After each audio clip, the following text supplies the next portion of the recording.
So how you press your basic square before you cut, your center square is flat and your seams always go out and away. And if you are in Quilt Club Week or Premium Club, we have a whole class on pressing, and it gives you all the different variations that you would have putting any quilt together. And we tell you, this is how we cut this section when it goes in a quilt, this section when we go in a quilt.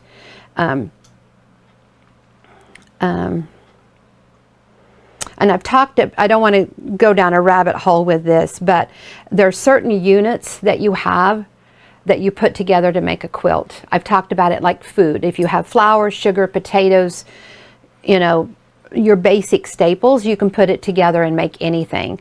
If you, with your quilts, you have 4 patches, 9 patches, square into squares, flying geese, half square triangles, all these different shapes, you put them together and it makes every quilt. And so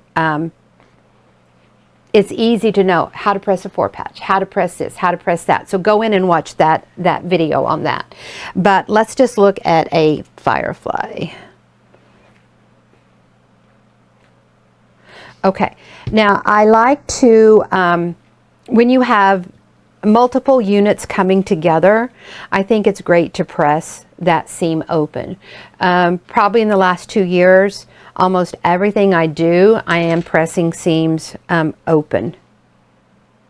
This particular one was made about 3 years ago, and you can see I just pressed normal of everything going to the side, but here you can see how I press that open. Now I would do this block and have so much of this stuff pressed open so that you don't have all this bulk in here. So with a Firefly, just press those seams open. I'm just going to leave it at that. If you need more, holler. Oh, okay, so let's look at this one here. This one's all the same color, but look how this one changes direction. So on this one, I would use 1, see how this is up? See how that center right here is a flying goose. Now you can see here how I have a seam, but there's no reason to have a seam on this one. You could do this one as a flying goose, so it would look like that. And I would put 1 Firefly on each side. So there's 1 Firefly, so that would be him. See how these angles are going to the left, and see how these angles go to the right. So the Firefly is like a switcher. It helps you switch your angles. So to make this shape,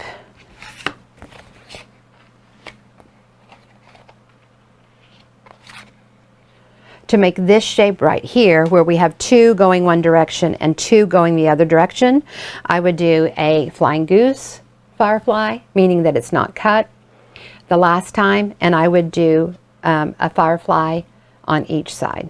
And see how they're not cut the last time. You sew them together and then you chop them up. So that's how I would do all of these outside edges, and then this side right here is just 2 Fireflies together. So I would sew 2 together, and I'm going to get one side will do one and the other will do the other. Now the other thing about Fireflies that are so cool is that when you have like mirror images of shapes, it automatically gives you, so sewn together, those look like that. So see how this side, when I cut it in half, see how this side automatically does that in the correct direction, and this side automatically does that one with the color. So see how the Firefly, the magic of it, helps you. It gives you both of those going in the same directions that you need. And then you don't need a seam here. This one can be your flying goose in the middle, and sew your Fireflies on the side. And that's how you would get this shape. So that half would be there, and that half could go on one of the other crown areas of the block. Okay.